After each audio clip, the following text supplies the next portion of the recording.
Olá, caros alunos, tudo bem com os senhores? Espero que sim. Pessoal, então eu vou gravar a segunda parte do capítulo 6, que é um dos capítulos mais, diria que é um dos capítulos mais importantes na discussão da disciplina. Ela consegue, ele consegue agregar vários elementos importantes na discussão da contabilidade no contexto da, da contabilidade para informação, para divulgação ao mercado. Então eu diria que é um capítulo que vale a leitura, vale o estudo, tá bom?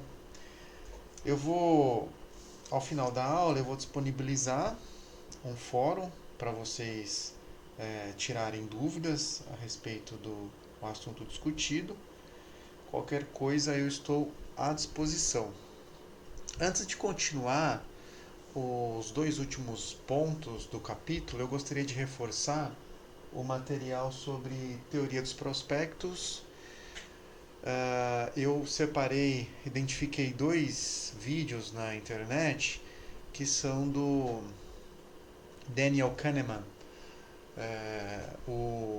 um dos criadores da teoria dos prospectos, aquele paper, é, um paper clássico que contribuiu para iniciar a linha finanças comportamentais. Então, apenas para vocês se aprofundarem na leitura e no estudo do conteúdo, tá bom? Não deixem de ver. Ainda sobre a teoria dos prospectos, eu gostaria de reforçar alguns elementos, alguns pontos que podem ajudar no desenvolvimento da próxima atividade, que em breve vou explicar. Basicamente, a teoria está preocupada com o processo de tomada de decisão das pessoas. E pela teoria clássica, ou a teoria da utilidade esperada, aquela teoria que prevê um comportamento racional das pessoas, as pessoas tendem a fazer uma avaliação em termos de probabilidade do ganho. Então, é uma análise estritamente racional de quanto eu vou ganhar. E é claro que as decisões são baseadas, são direcionadas para maior ganho, para maior utilidade esperada. Tem esse exemplo que eu achei muito interessante, que é para ilustrar, para facilitar o entendimento da aplicação da teoria da utilidade esperada. Então vamos imaginar um jogo com uma moeda. Você tem duas alternativas. Você deve escolher entre A ou B. Na letra A, eu jogo uma moeda, se der cara, você ganha 1.000, e se der coroa, você ganha 0. Você pode escolher a letra A ou você pode escolher a letra B. Você fica com 450. Pela teoria da utilidade esperada, a gente precisa calcular as probabilidades, calcular o resultado de cada opção. Na letra A, basicamente, como é que eu vou fazer a conta? Eu vou basicamente multiplicar o 1.000 por 0,5, que é 50% de probabilidade de dar cara, mais 50% de probabilidade de dar coroa e você ganhar 0.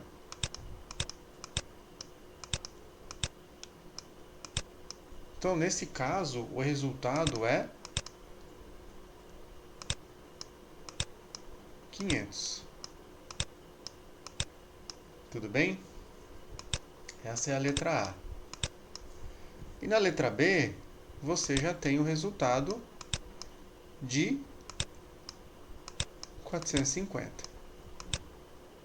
Pela teoria da utilidade esperada, espera-se que as pessoas escolham a letra A, que tem a maior, uh, que tem o maior resultado.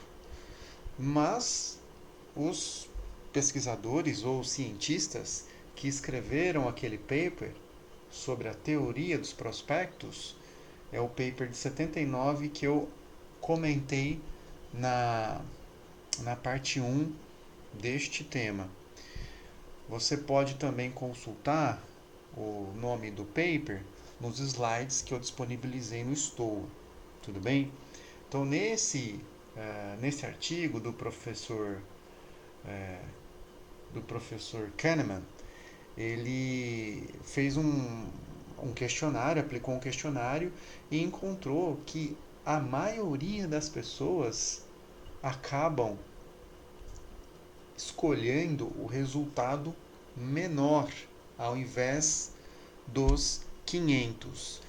Esse jogo que eu apresentei não o jogo, não faz parte do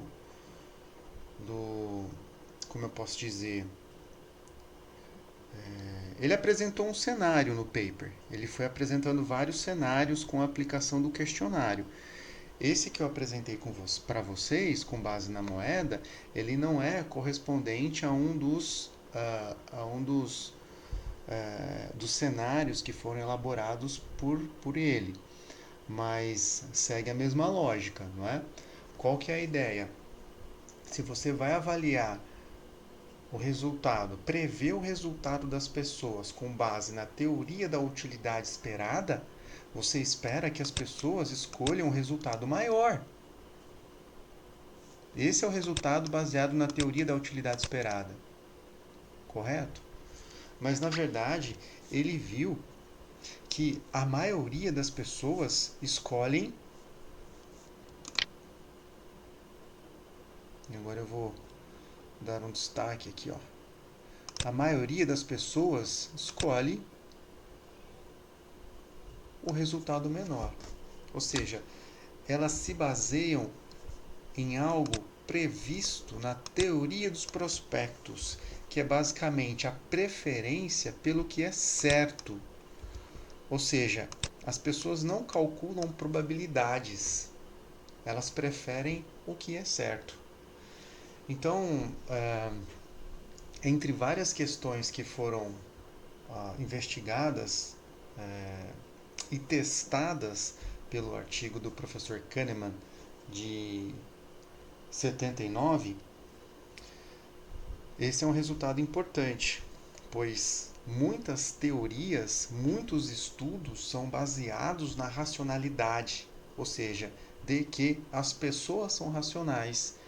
E esse paper mostrou que na vida real as pessoas podem se comportar de maneira diferente em relação ao que é esperado pela teoria da racionalidade. Correto? Bom, ainda falando sobre a teoria dos prospectos, eu apresentei na parte 1 um gráfico. E agora, para reforçar, eu vou ilustrar duas situações distintas, que é uma situação de um ligeiro ganho e uma situação de uma pequena perda, para a gente avaliar qual seria o resultado esperado pela teoria da utilidade esperada e qual é o resultado esperado pela teoria dos prospectos. A gente vai comparar, tudo bem? Lembrando que na teoria dos prospectos as análises são isoladas, ou seja, as pessoas analisam os problemas de maneira isolada. Então a ideia é separar uma análise de ganhos, fazer uma análise separada para perdas, e a representação gráfica das duas situações, ou seja, ganhos e perdas, é diferente. A utilidade para avaliação de ganhos, ela segue a forma côncava, que eu vou ilustrar nesse gráfico. Então imagine uma situação de ganho e tem uma correspondente utilidade esperada. Vamos imaginar que houve um incremento, um aumento no ganho pequeno, de 480 para 490. Pela teoria da utilidade esperada,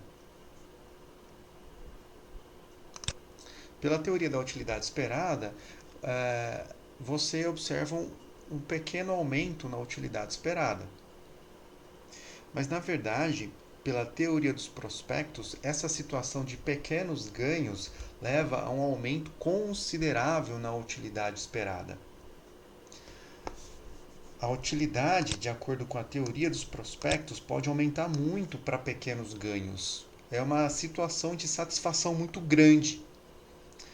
É claro que, a partir desse artigo de 79, muitas pesquisas surgiram para avaliar essa situação. Então, tem muitos papers com o propósito de testar a teoria dos prospectos. E logo, logo eu vou comentar sobre um artigo de 2009 que tem esse objetivo. Mas é claro que vocês podem pesquisar na literatura ou na internet outros artigos, outros papers que tenham uma aplicação direta da teoria dos prospectos. Ou até refletir sobre situações do dia a dia, do nosso cotidiano, em que essa situação se aplica.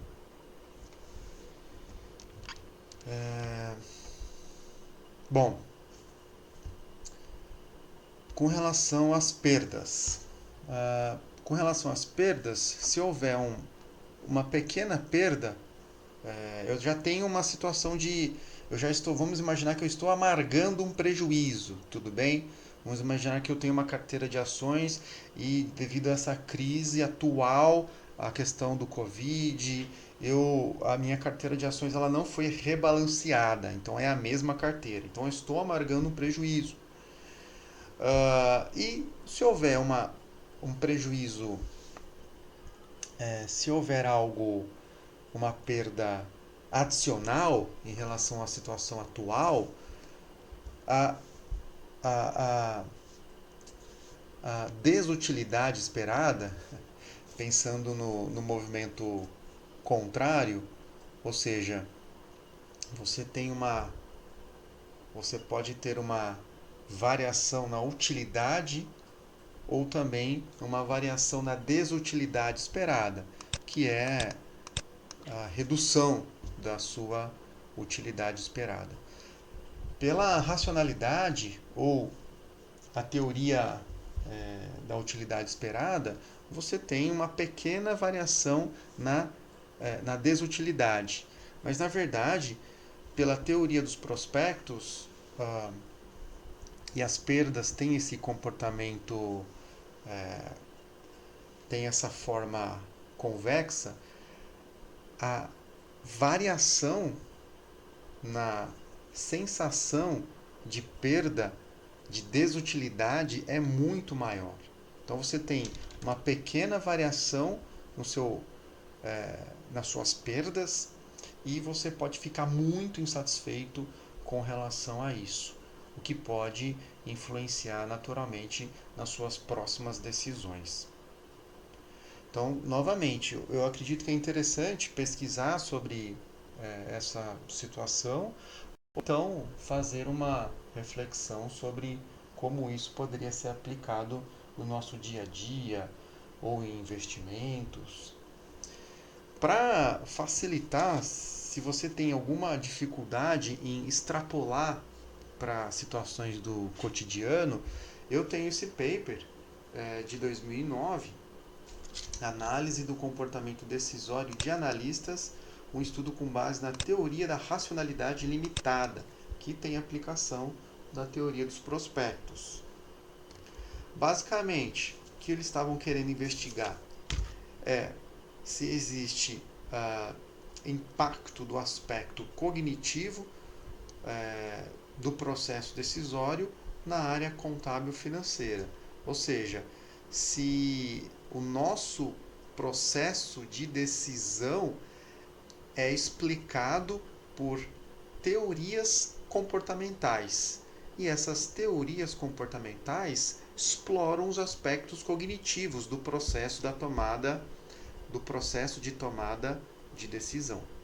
Ou seja, os analistas usam as heurísticas de julgamento e a teoria dos prospectos em seus processos decisórios isso naturalmente levando a algum viés que descola da teoria da utilidade ou da racionalidade esperada.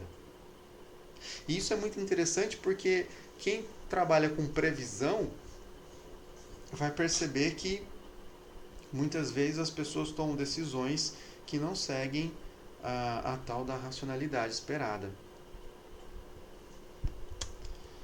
Eles utilizaram questionários e investigaram uma amostra de 91 analistas. Eu trouxe uma questão apenas para ilustrar o tipo de avaliação que é feita para facilitar essa ponte, fazer essa ponte de aplicações da teoria dos prospectos, né? Embora eu já tenha apresentado o exemplo do dado, eu acredito que é válido comentar mais. Então, são duas decisões. Uma decisão no cenário de ganho e a segunda decisão no cenário de perda. Então, você tem que escolher, novamente. Sempre, a vida é feita de escolhas. E, novamente, a gente se depara com escolhas. Um investimento com ganho certo de 240, ou então um investimento com uma probabilidade de 25% de ganhar R$ 1.000 e uma probabilidade de 75% de não ganhar nada. Então, é uma questão da mesma natureza do jogo do dado e de outras questões que foram exploradas pelo paper de 79 do Kahneman. Então, segue essa lógica. Pela teoria da racionalidade, as pessoas tenderiam a escolher 250. Como eu cheguei em 250? Na letra B da primeira decisão, se você calcular o resultado, você tem 25 vezes 1.000 mais 75 vezes 0. Ou seja, o resultado é de 250. Na letra B, o resultado é de 240. Então, pela racionalidade, as pessoas tenderiam a escolher B. Mas o que eles constataram foi algo totalmente diferente. A maioria das pessoas tendo os seus processos ou o processo de tomada de decisão sendo explicado pela teoria dos prospectos, e você encontrou pessoas preferindo esse ganho certo de 240. Na letra B, você tem um cenário de perda. Agora você tem uma perda, você tem que escolher entre perdas. Às vezes a gente se depara com essa situação também. Você vai perder 740, ou então você perde 75% de 1.000 e uma probabilidade. Na verdade, a letra B, você tem um investimento com probabilidade de 75% de perder 1.000 e uma probabilidade de 25% de não perder nada. Então você tem que fazer a conta, não é? Novamente, 75 vezes 1.000 mais 25 vezes 0. Tá? E aí, no caso, você tem uma perda de 750. E aí, o que é esperado pela teoria da racionalidade é que as pessoas busquem minimizar suas perdas. Ou seja, as pessoas deveriam escolher 740. Mas não foi o que aconteceu. As pessoas acabaram escolhendo, a maioria escolheu um cenário de 750. Ou seja, pela interpretação do artigo do professor Kahneman, se a pessoa vai perder mesmo, ela está mais propensa a riscos. E o artigo do Macedo, ele explica, ele vai comentando sobre cada questão, como as pessoas responderam, isso pode ser explicado pela teoria ou não, ou seja, se a resposta dos analistas está coerente com as teorias comportamentais. Então, é um artigo bem interessante para a gente ver a aplicação disso. E é por isso que eu preparei uma atividade. É uma atividade simples para que vocês leiam. Eu me preocupo com a aplicação dessa teoria dos prospectos. Então, para que vocês possam visualizar de maneira adequada, eu vou pedir para os senhores me entregarem um resumo desse artigo em uma página, tudo bem? Os artigos, geralmente, eles têm um resumo no início. Eu não quero que os senhores entreguem esse resumo. Eu quero que os senhores, por favor, leiam o artigo e façam um resumo do que vocês entenderam do paper. Qual é a importância do artigo, se os resultados estão aderentes em relação à teoria dos prospectos. Se vocês tiverem alguma dúvida, alguma questão que vocês gostariam de colocar, por favor, acrescentem. Mas escrever com as suas próprias palavras, tudo bem? Depois eu vou ler cada trabalho que os senhores postarem. Logo, logo eu vou criar o canal no Stoa para vocês postarem, até o dia 28 de abril. Tudo bem? Bom, após reforçar a parte de teoria dos prospectos, a gente começa efetivamente a segunda parte da aula, do capítulo 6 do Scott, ou tema 6, abordagem da mensuração, para falar sobre o beta e o modelo de avaliação do professor Olson. Com relação ao beta, eu preciso apenas contextualizar, não dá para começar, vamos falar sobre beta. Não é assim. A gente precisa contextualizar, não é?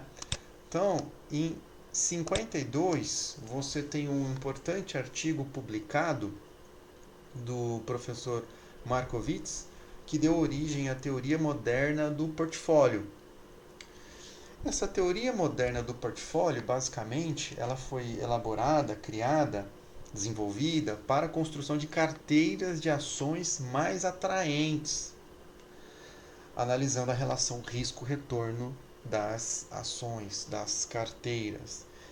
E a partir disso, foi desenvolvido um estudo bem consistente, muito utilizado até hoje. A premissa dessa teoria moderna do portfólio são várias premissas e eu só gostaria de destacar duas que são mais adequadas para a discussão do beta. Primeira, que o mercado é eficiente e que o investidor é racional. O investidor é racional. Então você já percebeu, se você resgatar a discussão do início desse vídeo, você já percebeu que a racionalidade é algo que pode ser questionada, não é? E isso significa que algumas aplicações ou alguns estudos que foram desenvolvidos na década de 50, de 60, de 70, até hoje, apesar de alguns estudos serem utilizados até hoje, o conhecimento está em constante transformação. Então, se no passado nós pensávamos que as pessoas eram racionais e depois da linha de finanças, depois que surgiu a linha de finanças comportamentais e a gente percebeu que as pessoas não são racionais, acendeu luz vermelha. Opa! Então, as teorias e os modelos baseados na racionalidade, eles continuam em estudo.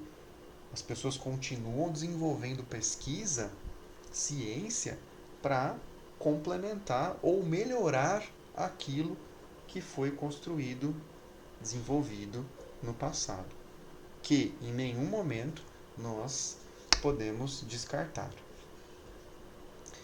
Então, essa teoria ela foi utilizada basicamente para o desenvolvimento do CAPM, Capital Asset Pricing Model, um modelo muito utilizado em finanças e que foi derivado da teoria do portfólio. Esse modelo permite apurar a taxa de retorno requerida pelos investidores, aquela taxa de retorno mínima quando você vai analisar custo de capital das companhias, você tem a parte dos credores e a gente consegue estimar de uma maneira mais confiável o, o custo do capital emprestado ou o custo do financiamento daquela companhia. Então, pensando em duas fontes de capital, você tem capital de terceiros e basicamente o custo da dívida você consegue estimar com base nas demonstrações contábeis ou até conhecendo os principais credores daquela empresa. Do outro lado, você tem, ou abaixo, você tem o capital próprio, que corresponde ao investimento de quem? Dos sócios. Então, muitas vezes o CAPM é utilizado para calcular o custo de oportunidade ou a taxa de retorno exigida pelos acionistas. Essa é uma das possíveis aplicações do CAPM. Ele pode ser aplicado também para vários cenários. Então, na literatura tem muitas aplicações do CAPM. Esse modelo ele é bem simples. Ele é representado para calcular o retorno mínimo exigido. Você precisa do retorno ou da taxa livre de risco. Você precisa do beta ou você precisa do prêmio pelo risco, ou a taxa de retorno da carteira de mercado menos o risk-free, o retorno da taxa livre de risco. Então, basicamente, esse é o modelo de precificação de ativos. E detalhe, o retorno esperado de um ativo está linearmente relacionado ao seu beta. Então, esse é o CAPM que provavelmente vocês já ouviram falar, já aplicaram nas disciplinas de mercado financeiro ou finanças. E o beta do título não é um elemento novo para vocês. O beta é algo que vocês já trabalharam. Ele, na verdade, é o parâmetro angular da reta de regressão. Lembra da atividade do tema 3, que a gente discutiu a eficiência do mercado de capitais e a gente fez estudo de evento? Pois é, naquele momento você fez a regressão entre o retorno da ação e o retorno da carteira de mercado. E o beta, ele representa o risco sistemático do ativo em relação ao mercado. E é interessante acrescentar, então, o beta é determinado por meio da relação entre os retornos da carteira de mercado e de um ativo específico, isso já foi comentado no slide anterior. O que é importante acrescentar é que ele mede a sensibilidade de um título em relação à carteira de mercado. Então tem maneiras de analisar o beta. E agora você pode olhar aquela planilha, aquele trabalho do tema 3 e começar a refletir sobre aquele beta. E eu vou te ajudar. As interpretações são essas.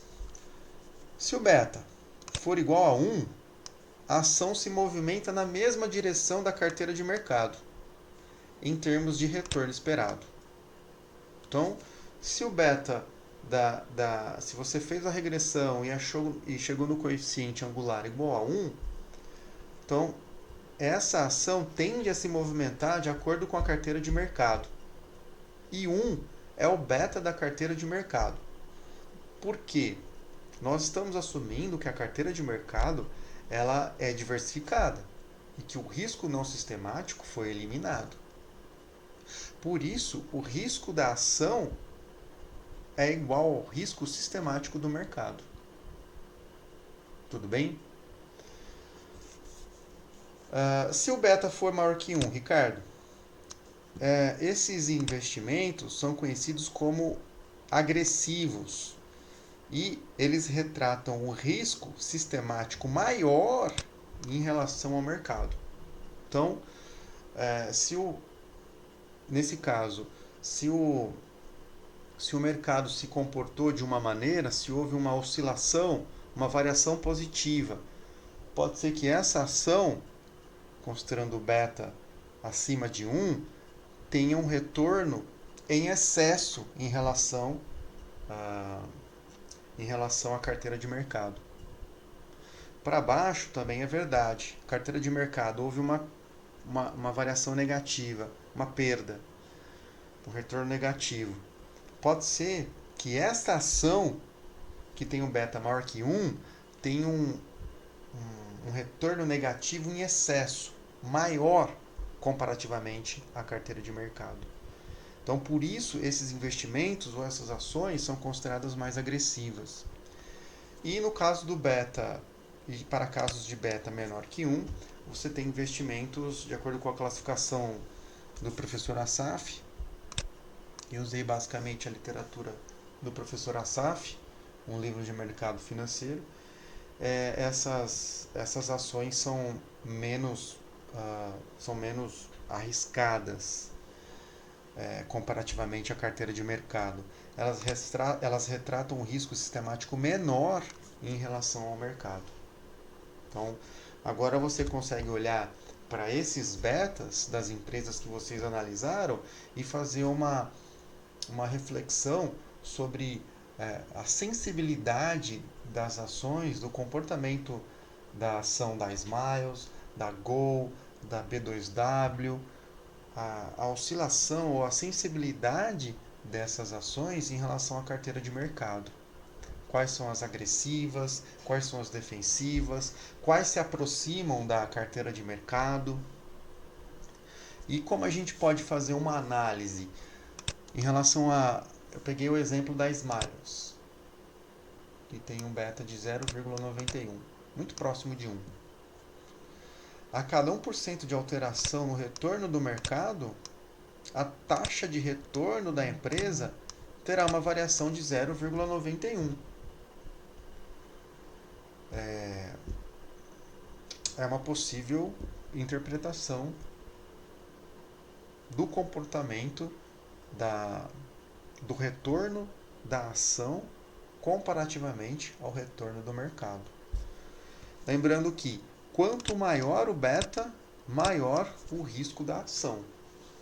Então, façam essa reflexão, olhem para a empresa que vocês analisaram, como ela se comporta em relação ao mercado, se ela se ela representa um investimento agressivo ou defensivo. E é claro, pessoal, esse estudo, esse beta, ele foi baseado em dados históricos. E você chegou nesse beta a partir de um histórico de negociações desse papel. Não significa que a sensibilidade desse papel ou dessa ação em relação ao retorno de mercado não vai mudar nos próximos meses. Então tem esse ponto para levar em consideração. O beta ele pode mudar ao longo do tempo. Tudo bem? E é claro que esse cenário atual de muita volatilidade no mercado de ações pode prejudicar esse tipo de análise. Então, se você for trazer essa volatilidade, eu acredito que, em parte, dos nossos dados tem um efeito da crise. E isso, sem dúvida, pode influenciar a análise do beta. O que é interessante destacar também é o maior beta, que foi o da Gol. Então façam essa reflexão, porque a Gol apresenta o maior beta. Em termos de oscilação comparativamente ao mercado, ela apresenta o maior nível de risco, a questão do risco sistemático, não é? E aquela que apresenta o menor beta é a Terra Santa e também a Porto Seguro, que também vale a pena fazer essa reflexão. Isso é importante em termos de conexão. Eu sei que vocês já discutiram esses assuntos em disciplinas de finanças, mercado financeiro. É importante essa conexão entre as disciplinas. E tudo isso para falar que, na verdade, há um grande questionamento sobre a utilização do beta em termos de explicação do retorno. Por quê? A partir do momento que surgiu a, a teoria a teoria do portfólio e os modelos de precificação para explorar essa relação entre risco e retorno, o beta ele tem uma participação importante nesses modelos. Mas estudos foram realizados com o objetivo de avaliar se esses retornos, na verdade, se eles estão sendo bem explicados pelos betas, não é? Já que o beta, se você pensar que o beta representa aquele risco sistemático, ou então aquela sensibilidade.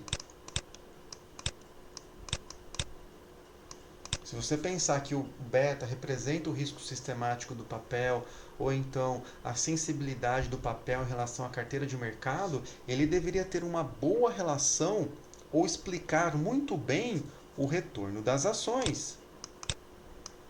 Mas alguns estudos não encontraram essa relação forte.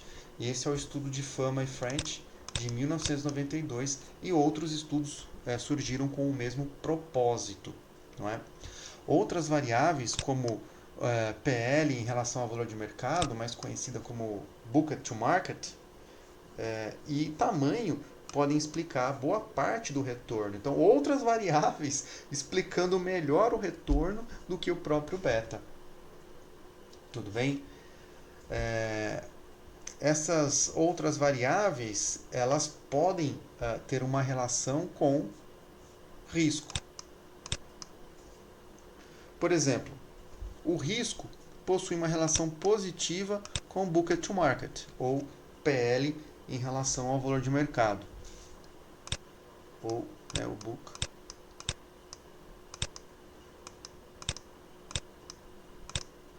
to Market, que é um índice também, tá, pessoal?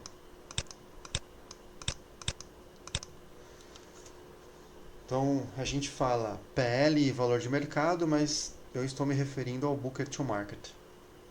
Ou o risco possui uma relação negativa com o tamanho. Ou seja, você encontra empresas grandes e elas tendem a apresentar menor risco, o que é coerente. Empresas maiores podem ter mais investimentos, mais fluxo de caixa, mais garantias, certo? E para a gente entender a relação do Bucket to Market ou PL, valor de mercado, para a gente entender a relação desse índice com o risco, vamos analisar o slide seguinte. Você tem a empresa C com um índice de 0,5, ou seja, o PL é menor que o valor de mercado da companhia. Então, você chega num índice de 0,5 e, na verdade, isso pode acontecer, é muito comum acontecer essa situação. Ou seja, empresas com o valor de mercado superando o PL. Por quê? O PL, muitas vezes, ele é baseado, ele é resultado de práticas contábeis. E algumas práticas contábeis devem ser mensuradas. E a gente já discutiu que no modelo de contabilidade atual, o custo histórico ainda está presente. Então, em uma contabilidade que ainda tem influência, vamos imaginar que nós estamos analisando uma empresa que tem um investimento pesado, um investimento muito alto no imobilizado. E esse imobilizado está registrado a custo histórico. Podemos até imaginar que essa empresa tem terrenos, muitos terrenos, que com o tempo podem sofrer uma valorização. E essa valorização se nós estamos tratando de imobilizado, ela não tende a aparecer no resultado da companhia, muito menos no PL. Então, quando você utiliza o custo histórico como base de mensuração, você pode trazer alguma distorção, algum descasamento entre o PL e o valor de mercado da companhia. Isso é normal. Mesmo se você não tivesse tanto imobilizado, se você não está discutindo a questão dos terrenos, imagina, por exemplo, marcas, as empresas que acabam desenvolvendo marcas, como o caso da Coca-Cola. Se você pensar no caso da Coca-Cola, o valor da marca não aparece no balanço da companhia. Não aparece. E eu imagino o valor bilionário da marca. Então, essa questão de modelo contábil, práticas contábeis, acabam influenciando também na relação entre PL e valor de mercado, o que acaba levando ao valor de mercado muito maior que o PL em algumas situações. Tudo bem? Aqui você tem o caso de uma empresa que tem PL igual ao valor de mercado e a empresa B, não é? Você tem um valor de mercado inferior, um valor de mercado menor que o PL, ou seja, uma situação de desvalorização da empresa.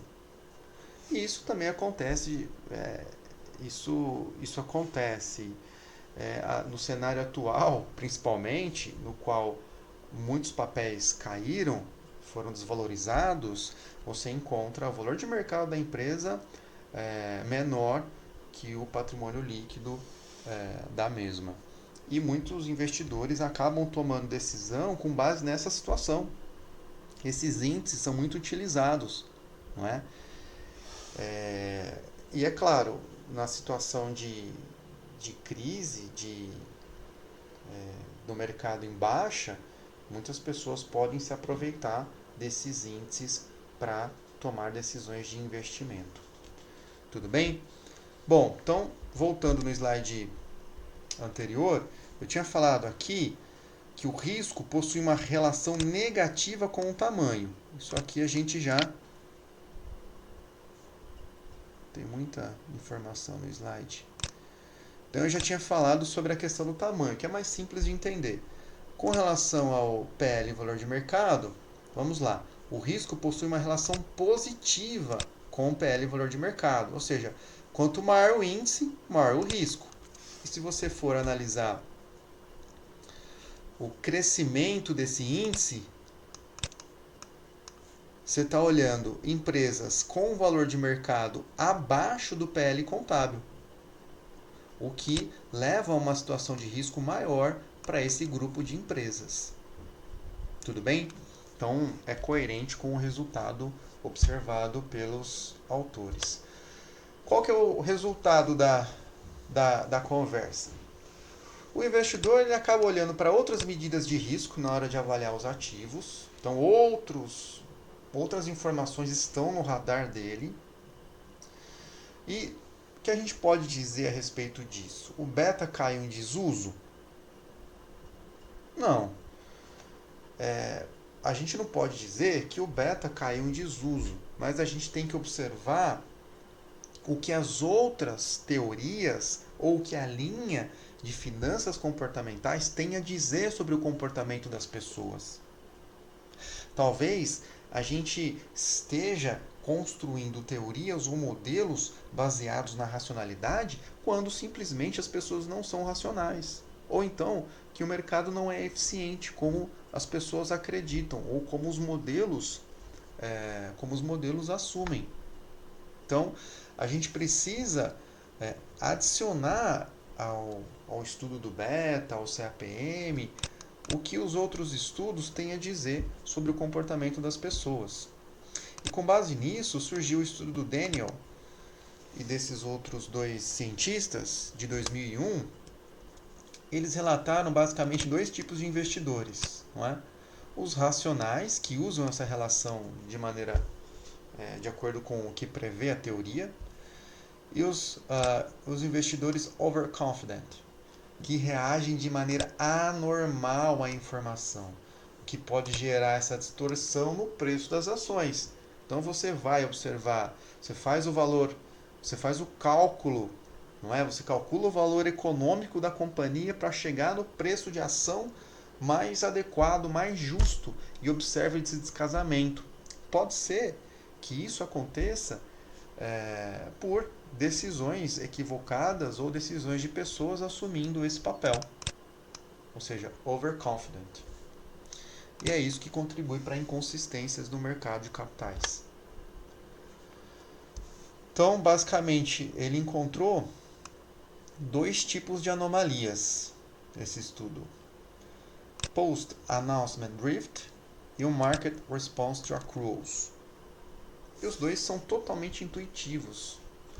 Ou seja, se você tem pessoas que acabam olhando outras informações, além da contabilidade, além de informações relacionadas à saúde financeira da empresa, pode ser que essa informação divulgada pela contabilidade seja um lucro ou seja um prejuízo, que, lembrando que GN, Good News, BN, Bad News.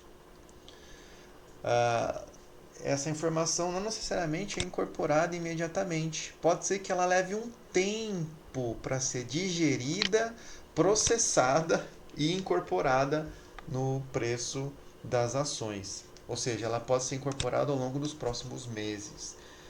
E o que acontece? Muitas vezes o resultado disso é que os investidores subestimam as implicações dos lucros correntes. Pode ser que uma empresa apresente um desempenho muito elevado, mas o investidor não acredita fielmente naquele número, e pode ser que isso leve um tempo para convencer ou trazer mais decisões de investimento.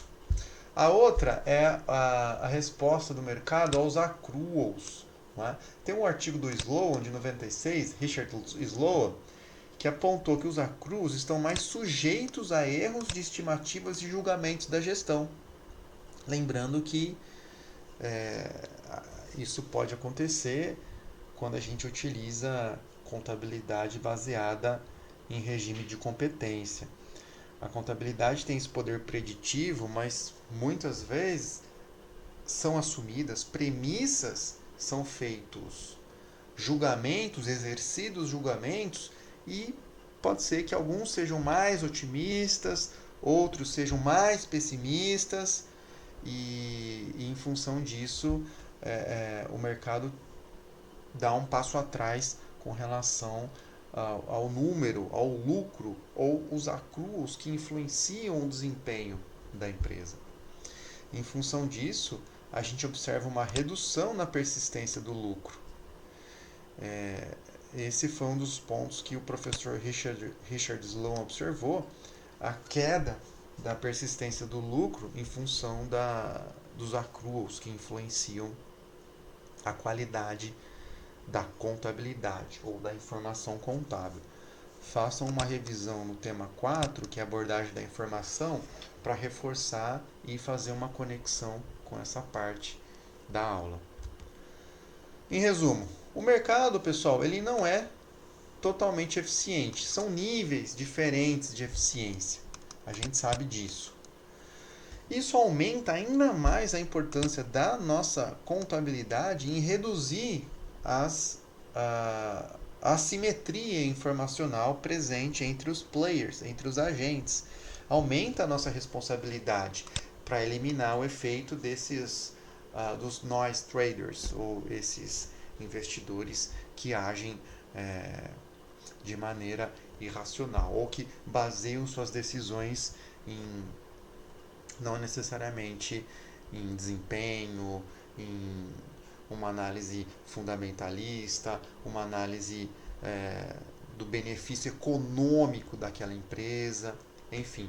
Então a gente ainda tem espaço, a contabilidade ainda tem espaço para contribuir com um mercado de capitais mais eficiente, o que eu gostaria de ilustrar com base nessa figura do livro do professor Scott. Então, os papéis da contabilidade quando o mercado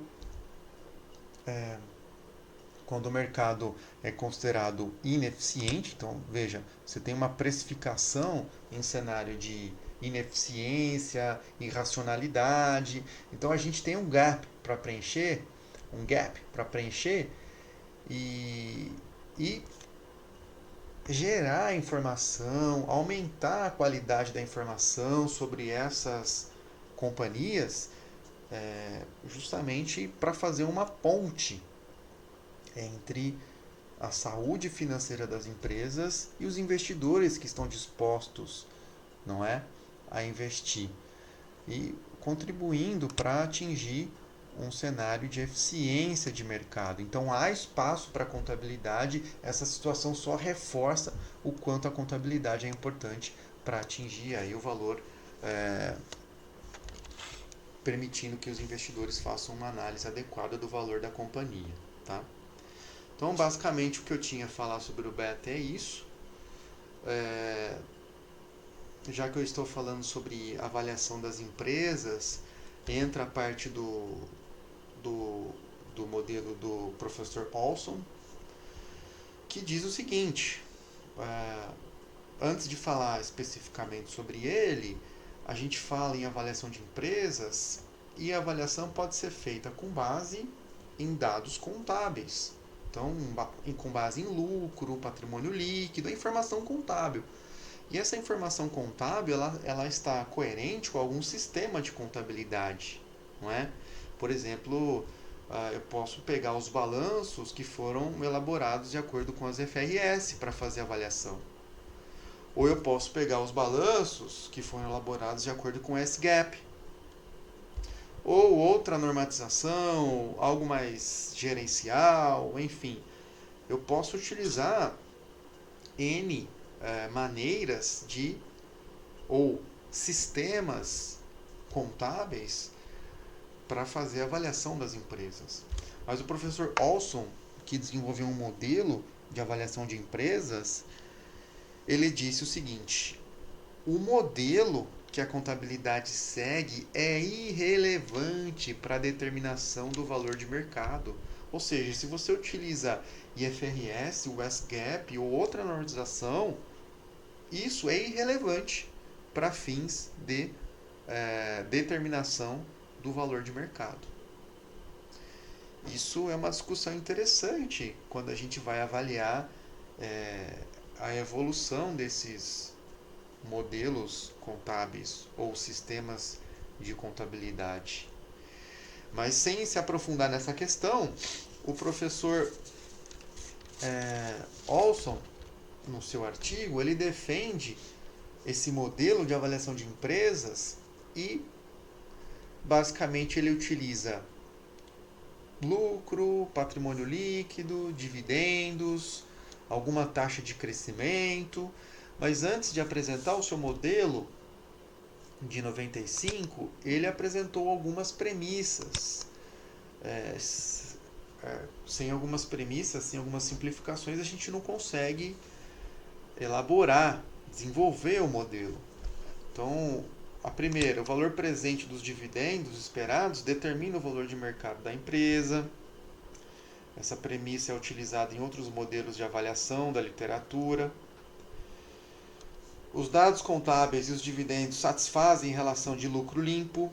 O que é lucro limpo? Todas as alterações ocorridas no patrimônio líquido devem necessariamente passar pelo resultado do período. E a última, comportamento estocástico dos lucros residuais. O que são os lucros residuais? São chamados anormais também. São os lucros contábeis ajustados por uma taxa de remuneração do capital. Ajustados como? Reduzidos, descontando uma taxa de remuneração do capital investido, como se fosse o custo de oportunidade do acionista. Esses lucros anormais seguem um processo estocástico, ou seja, uma parcela do lucro atual afeta o lucro do período seguinte. Então há um comportamento de persistência do lucro, coerente com o assunto que a gente já discutiu. Ou seja, em termos de qualidade, espera-se qualidade da informação contábil. E a partir disso ele desenvolveu o modelo baseado em patrimônio líquido da companhia, resultado anormal, uma taxa de crescimento constante e a taxa livre de risco, tá bom? Eu tenho uma atividade para passar e eu vou, em outro vídeo ou em alguma mensagem, eu vou orientá-los a respeito dessa atividade, tá bom? Acho que o vídeo ficou longo, mas como eu disse anteriormente, esse é um assunto importante, relevante na disciplina. Qualquer dúvida eu estou à disposição, tá bom? Muito obrigado a todos, um abraço.